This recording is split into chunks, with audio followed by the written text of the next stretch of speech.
Everyone, Trey with Texas Property Management Partners. I wanted to do a quick video today on tenant screening. Here in the Houston area, we have lots of accidental landlords or independent landlords that face a lot of fraud in other areas where it can be hard to do screening accurately to make sure you're putting the right person into your property. Our first core value at TXPM Partners is education. So I wanted to make sure and do this video to help educate the locals in the area on what we do as a company to help you out when you're doing your tenant screening. There are tons of software you can choose from, so do your research and choose one that fits what you're looking for and your pocketbook. As a company, we have a very in-depth software, so we get a little bit more than what most people will probably be looking for, but we also have guarantees on the individuals we put into the property. We want to make sure that we really know who it is that we're working with. That being said, for the criteria and metrics that we look for when we get an applicant, the first thing is always going to be credit score.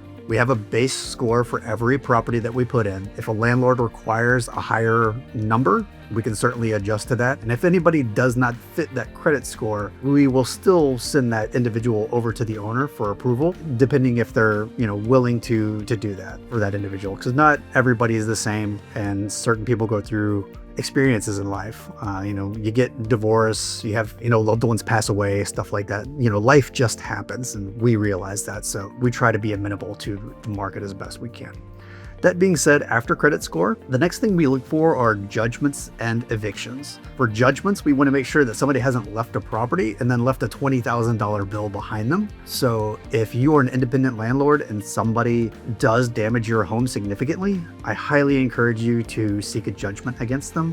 While I would not expect to get any money, you do help the industry as a whole by protecting other investors from, said individuals. That being said, with an eviction, I'm sure you already understand that's not a good sign. What's going to prevent them from, not paying you if they get into your property. The next thing that we look for are debts. Oftentimes we'll see something like, $200,000 in credit card debts or whatever the case may be. While it may not be a determining factor, we want to make sure that we at least look at the scope of the debt to see it makes sense. Some people are selling homes and other things like that, and so they can pay a year in advance, which is perfectly fine. So we need to see if there's a trend there so that we can take the appropriate actions or have the appropriate conversation and questions when working with that individual for approval. I'm sure everybody can realize that with the enhancements in AI these days, finding fraud is significantly more challenging. So our team is trained very well trying to cut through the fake bank statements and all that kind of stuff. But some of the things that we do look for when we're hunting a fraudster out of the applicants that we have is addresses. We look for the mismatch of addresses to make sure that everything adds up. Within that, we also look at the dates on the report for those addresses.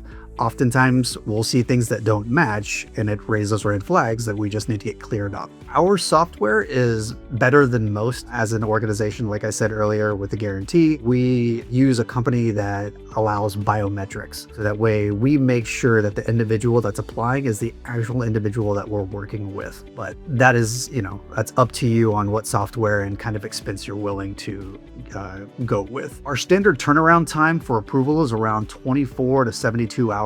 Oftentimes, an individual will not give us information. So anytime something within our list is not given, just takes longer for us to get that document, for review it, and then make a determination. So we highly encourage everybody on the front end that's doing the applications to give us as much as possible so that we can get them approved as fast as we can. The last two things that I'll mention when doing the tenant screening is employment verification and landlord verification. We don't hold too much weight onto these items, but we do check for them. With employment verification, you don't really know if you're going to get the individual that this person works for, whether it's just, a coworker or whatever the case may be, but it is something that we send out and sometimes get a response on. Similar to employment, with landlord verification, you have to be a little cautious on a response that you get. Maybe that person wants to get this person out of their home, so they're happy to give them a good referral or reference just to get them moving along. But oftentimes, in all honesty